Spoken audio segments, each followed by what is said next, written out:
Saya, anak petani di NTB lulus polisi, dimodali Rp200.000, sempat tak makan.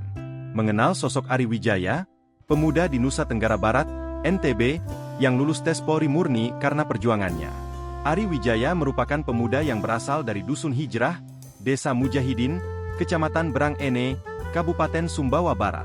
Ia jadi sorotan lantaran lulus tes Polri murni tanpa memiliki uang. Ari Wijaya mengikuti tes di Polres Sumbawa Barat. Awalnya ia nekat mengikuti tes demi menjadi anggota kepolisian meski keadaan keluarga kekurangan. Orang tua Ari hanya merupakan buruh tani dan memiliki warung kecil. Bahkan Ari sampai terpaksa meminta sang adik menjual sepatu bolanya agar mendapatkan uang untuk membeli makanan saat mengikuti tes. Hingga akhirnya Ari menjadi anggota kepolisian lewat tekad dan usahanya yang besar. Ayah Ari, Prarudin, bahkan menangis terpukul lantaran tak bisa membiayai banyak sang anak yang ingin mengikuti tes Polri. Bilang sama saya, "Bapak, saya mau ikut tes polisi." Saya bilang begini sama dia, "Ari, kita ini orang miskin. Masalahnya usaha kita cuma jadi buruh tani. Disuruh sama orang. Saya kasih uang ke mamanya itu cuma 200.000, Pak.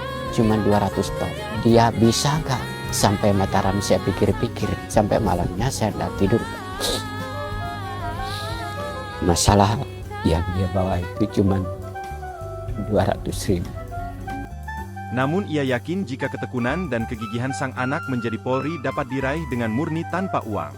Tak jauh berbeda, Ibu Ari, Hermawati, juga merasakan pilu lantaran tak bisa membantu banyak anaknya tes Polri karena kesulitan ekonomi. Sampai akhirnya ia melihat perjuangan Ari Wijaya dan berhasil lolos sebagai anggota Polri. Sampai akhirnya ia melihat perjuangan Ari Wijaya dan berhasil lolos sebagai anggota Polri. Kisah Ari viral usai diunggah di Instagram Divisi Humas Polri, Jumat, 12 Juli 2024. Dalam unggahan tersebut menceritakan kisah Ari yang berjuang untuk menjadi anggota Polri dengan segala keterbatasannya. Tak sedikit yang merasa haru dengan perjuangan Ari Wijaya menjadi anggota Polri dengan keterbatasan ekonomi.